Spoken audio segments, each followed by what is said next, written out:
Bonjour tout le monde. Bon, ça fait au moins 4 fois que je refais la vidéo, j'espère que j'aurai assez de batterie. Donc je voulais vous parler tout simplement des 3 mois de préavis qu'il faut donner quand on est locataire et qu'on va devenir propriétaire. J'ai vu qu'il n'y avait pas trop de vidéos là-dessus, donc je tenais à vous le dire.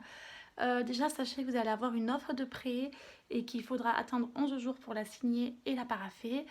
Moi, j'ai pris rendez-vous chez ma banquière, c'est ce que je vous conseille de faire aussi, de signer et de paraffer chez la banquière. Comme ça, vous êtes sûr qu'il n'y a pas de souci. Parce qu'il ne faut aucune rature, sinon on repart encore pour 3 mois de processus et c'est quand même assez embêtant. Donc, elle vous dira la date exacte à laquelle l'envoyer, tout simplement.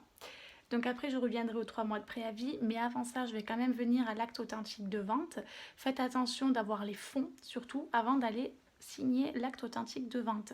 Ça par contre, j'ai vu qu'il y avait un investisseur, je ne sais plus son nom, mais il est juste génial, qui le précise. Donc je pense qu'en cliquant sur YouTube, vous tombez directement sur ce monsieur qui explique très très bien qu'effectivement plein de gens se font avoir en croyant que c'est fini, mais qu'en fait à l'acte de vente, surtout quand on est débutant, il faut quand même bien se renseigner, il faut avoir les fonds parce qu'ils vont vous demander la suite si vous voulez des frais.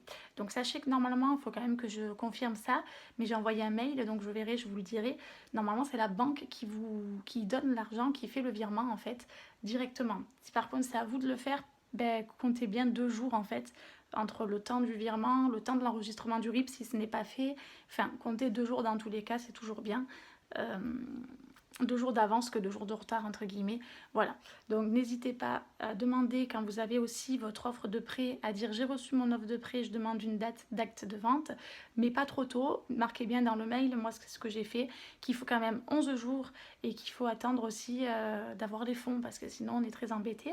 Donc allez-y aussi avec l'assurance habitation, très important. Moi l'assurance de copropriété, pardon, puisque ça sera en copropriété, je le ferai en même temps que l'électricité, tout ça, mais surtout avec l'assurance habitation parce que vous êtes responsable à ce moment-là de votre bien. Vous allez tout simplement reprendre le compromis, signer l'acte de vente et avoir en fait un titre de propriété, les clés, etc. Donc bien vérifier peut-être aussi avant de visiter pour voir s'il n'y a pas eu de dommages tout simplement. Et dans ces cas-là, vous serez capable de demander un financement parce que vous n'allez pas rentrer dans quelque chose qui n'était pas comme ça quand vous l'avez visité par exemple. Donc ça, très attention. Faites très attention à ça aussi. Vous pouvez demander peut-être les clés un peu avant, mais ça dépend des clauses qu'il y a en fait dans le compromis. Mais surtout à l'acte de vente, vous aurez les clés. Donc pour les 3 mois de préavis, si vous voulez, vous aurez le temps du coup de déménager petit à petit et de faire le ménage à fond. Moi, ce que je ferai, parce que quand je rentre dans un appartement, j'aime bien faire le ménage à fond avant qu'il y ait les meubles. Je trouve que c'est mieux. Le conseil de déménagement également, je dirais faire d'abord les petits cartons, les petits trucs. Donc moi j'ai demandé ma première semaine de novembre de vacances.